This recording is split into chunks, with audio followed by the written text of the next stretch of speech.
Isaiah, a young boy battered by life's harshness, stands trembling under the cold glare of the city's night. Hunger gnaws at him, yet he refuses to bow to despair. A fleeting encounter with a mysterious, commanding man shatters his reality.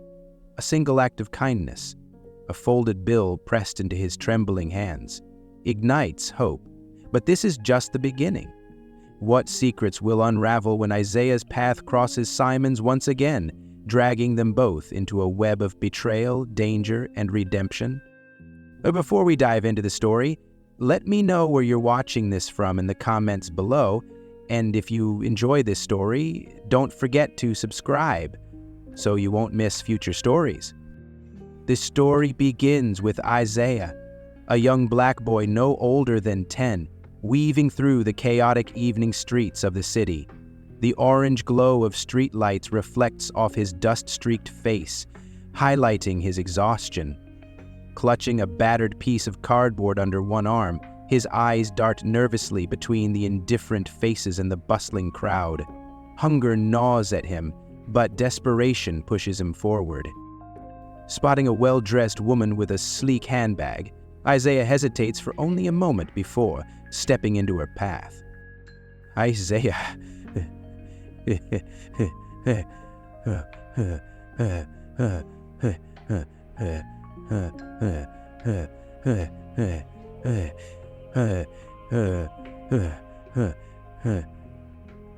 How's Isaiah? Huh?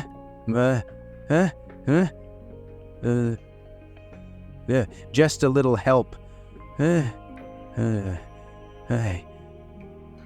You're in so many... The woman stops, her gaze sweeping over him with disdain. Her lips curl into a sneer as she clutches her handbag closer. Woman, get away from me, filthy street rat. Don't think I can't feel your sticky hands near my bag. Isaiah's face flushes with humiliation, but he stands his ground. Isaiah, I don't want your bag. I'm just hungry. I'm not what you think. Before the woman can respond, a deep, commanding voice cuts through the air. Man, that's enough. The crowd pauses, heads turning to find the speaker. The woman, stunned into silence by the man's piercing gaze, stammers before retreating into the crowd. The man kneels slightly, bringing himself to Isaiah's level. His voice is calm but carries an undeniable authority.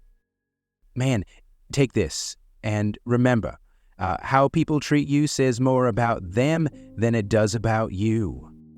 He presses a folded bill into Isaiah's trembling hand. For a moment, Isaiah is too shocked to speak. The man's tailored suit and confident demeanor make him seem otherworldly. Someone who doesn't belong in the same universe as Isaiah's cardboard bed and empty stomach. Isaiah, thank you, sir. But the man has already turned away, disappearing into the sea of pedestrians as though he had never been there. Isaiah stares at the bill, his heart pounding. It's more money than he's ever seen, and in his small hands it feels heavy. Not just because of its worth, but because of what it represents. For the first time in years, a flicker of hope sparks within him. That night, Isaiah sits on the edge of an alleyway, gripping the bill tightly, as if afraid it might vanish. The city around him buzzes with life, but for once, the noise doesn't drown out his thoughts. This isn't just money. It's a chance, a turning point. And he decides this will be the start of something new. The tension builds as Isaiah grabs Tasha's wrist, stopping her hand inches from Simon's pocket. Her dark eyes narrow, frustration flashing like a knife's edge. Ha! Let go, Isaiah. You don't know what you're doing. Isaiah, I know enough. He helped me when no one else did. Stealing from him won't solve anything. Simon, sensing the disturbance, turns slowly. His sharp gaze locks on them, instantly assessing the situation. Tasha yanks her wrist free, backing away, her jaw tight with anger. Oof, Simon, excuse me. Isaiah hesitates, his voice cracking under the weight of his decision. We thought you were just another guy, but you're not. You're different." Tasha scoffs, spinning on her heel. "Different? They're all the same, Isaiah. You'll see." Her voice wavers, a crack in her armor before she disappears into the shadows. Simon's gaze softens as he crouches to meet Isaiah's eyes. "You've got a good heart, kid, but a heart won't keep you alive out here." Isaiah looks down, ashamed. "I don't want to live like this anymore." Simon nods slowly, then offers his hand. "Then don't. Come with me. Let's change that." Isaiah stares at the outstretched hand, the promise it holds, as his world teeters on the edge of transformation. The choice is his: trust or the streets. The grand mansion is eerily silent as Simon, flanked by Isaiah, steps into the room where Amelia sits, feigning innocence. The folder in Simon's hand trembles as he throws it onto the table, its damning contents spilling out: bank statements, secret correspondences, and a bottle of poison tucked in her drawer. Amelia's eyes darken, her facade cracking. "What's this?" she snaps, her voice ice cold. "What's he doing here?" She points a manicured finger at Isaiah. "You think the word of a street rat will mean anything?" Isaiah meets her glare, his voice steady. "Maybe not, but these documents will. Simon trusted you and you betrayed him." Simon's voice shook, anger and heartbreak intertwining. "I want to believe you, Amelia, but this is unforgivable." Amelia lunged at him, a shriek tearing through the room as she aimed for Simon. But before she could reach him, Isaiah stepped in, blocking her path and gripping her wrists with surprising strength. She thrashed violently, but her struggle ended abruptly as police officers stormed into the room. As she was led away in handcuffs, Simon turned to Isaiah, his expression a mixture of gratitude and sorrow. "I owe you my life," he said quietly. The red and blue lights of the police car faded into the distance, leaving an eerie calm over the once chaotic mansion.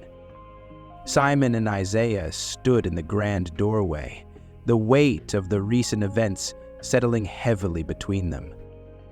Simon turned to the boy, his voice steady but tinged with emotion. "I couldn't have done this without you," Simon said, sincerity etched into his words. Isaiah, still catching his breath, met Simon's gaze.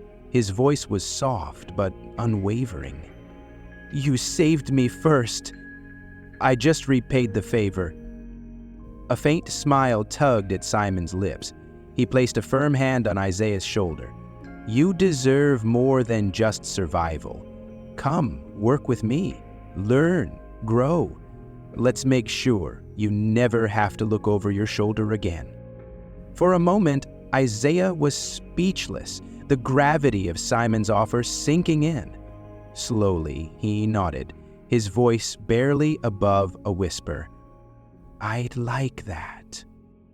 As Isaiah stepped away from the mansion and into the crisp night air, something deep within him shifted. The streets that had once trapped him now felt like a distant memory. Each step felt lighter, each breath fuller. For the first time, his future wasn't a question, it was a promise. With every step, Isaiah left behind a life of shadows, walking boldly into the light of a new beginning.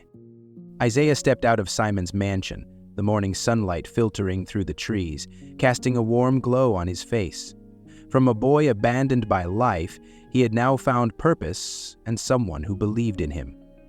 Simon was not only a benefactor, but also a mentor who guided him out of the darkness. With Simon's help, Isaiah was determined to use the lessons from his past to create a better future.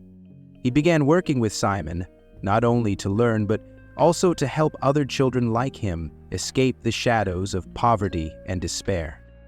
Message: Isaiah's story reminds us that even a small act of kindness can change a person's life. Hope comes not only from receiving help, but also from the determination to overcome adversity and the will to change one's life. We all have the power to make a difference, no matter how small.